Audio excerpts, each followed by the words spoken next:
En 1898, una flota de guerra estadounidense atacó el puerto de Cárdenas, al norte de Cuba.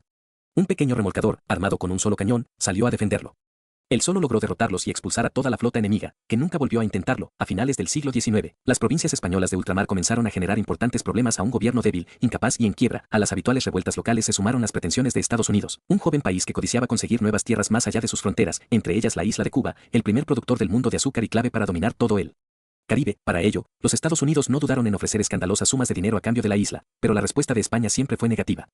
Así que, en 1897, el presidente McKinley comenzó a colaborar con los separatistas con armas y dinero. Además, envió, en enero de 1898, al acorazado USS Maine desde Cayo Hueso, en Florida, a La Habana, a donde llegó sin previo aviso a las autoridades españolas como medio intimidatorio. Ante esa provocación, el gobierno español ordenó al crucero acorazado Vizcaya, uno de los barcos más potentes de la Armada Española con 100 metros de eslora, 20 cañones, ametralladoras y tubos lanzatorpedos, fondear en la bahía de Nueva York apuntando sus cañones a la ciudad. A las 21:40 del 15 de febrero de 1898, una explosión retumbó en el puerto de La Habana. El USS Maine había volado por los aires, causando la muerte de 274 marineros, aunque no tardó en demostrarse que había sido un desafortunado accidente. El 25 de abril de 1898 Estados Unidos firmó la declaración de guerra.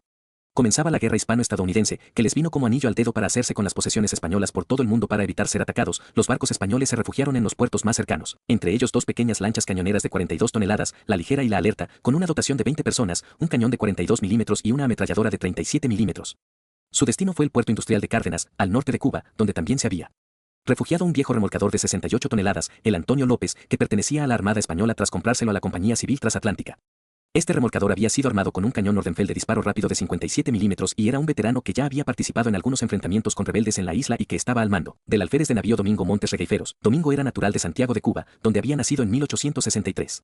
Tras pasar por multitud de destinos, a mediados del año 1897 recibió el mando del remolcador Antonio López, con el cual se encontraba en el puerto de Cárdenas. El 11 de mayo de 1898, aquel día, una flota de guerra estadounidense bloqueó el puerto.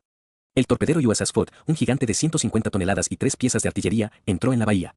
La Ligera, con su pequeño cañón, decidió atacar. Los estadounidenses dispararon 70 disparos de los que solo uno acertó en la cubierta de la Ligera, mientras esta respondió con 10 disparos que causaron daños en la sala de máquinas del Foote, que tuvo que huir a aguas profundas para resguardarse junto al resto de la flota. El 8 de mayo, volvieron a la carga. Esta vez los elegidos fueron el USS Saracen y el USS Casteny y fue el Antonio López el encargado de responder en esta ocasión, escondido en un lugar del puerto difícil de localizar, pero desde donde tenía a su alcance toda la bahía. Domingo dio orden de disparar, provocando que los estadounidenses, al no saber de dónde procedían los proyectiles, huyeran de nuevo a mar abierto. En vista de que la toma del puerto se estaba complicando, los americanos decidieron enviar al USS Wilmington y al USS Machias, de más de 10.000 toneladas cada uno y armados con 10 piezas de artillería, al USS Winslow, gemelo del USS Foote, y al USS Hudson.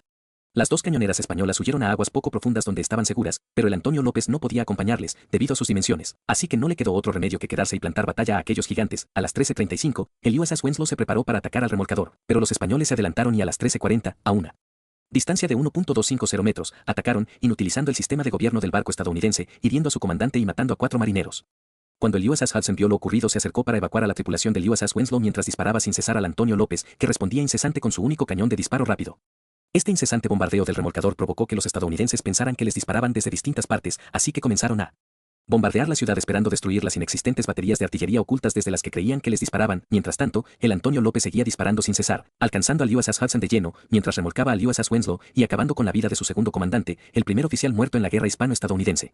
Tampoco se libró el gigante USS Wilmington con sus 16 cañones y más de 200 tripulantes, que recibió 2 impactos directos del pequeño barco español que aconsejaron la retirada. Domingo dio orden de perseguir a los 3 barcos de guerra, que huían en fila de la bahía, uno de ellos remolcado, y los otros 2 con ardiendo, pero le informaron de que se habían quedado sin munición, por lo que finalmente ordenó volver a puerto sin bajas y con algunos heridos. Para justificar su humillante derrota, el almirantazgo estadounidense escribió en su informe que habían sido sorprendidos por baterías terrestres ocultas, algo totalmente falso, ya que en Cárdenas tan solo había una unidad de infantería de marina y algunos voluntarios movilizados. Esta misma versión fue también empleada por la prensa estadounidense para justificar la derrota y ha sido replicada cientos de veces en los libros de historia anglosajones, incluso los más recientes. Realmente, el sorprendente éxito de Domingo y su Antonio López se basó en su cañón de tiro rápido, que le permitía mantener una cadencia de tiro endiablada, haciendo creer a los barcos enemigos que les disparaban desde varios lugares. Tras esta amarga experiencia, los estadounidenses se retiraron del puerto de Cárdenas y no volvieron a atacarlo durante la guerra.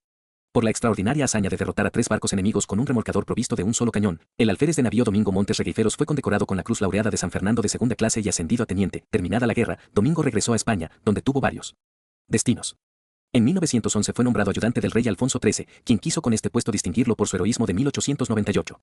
Acompañó al monarca hasta el fin de sus días, en 1914, en San Sebastián.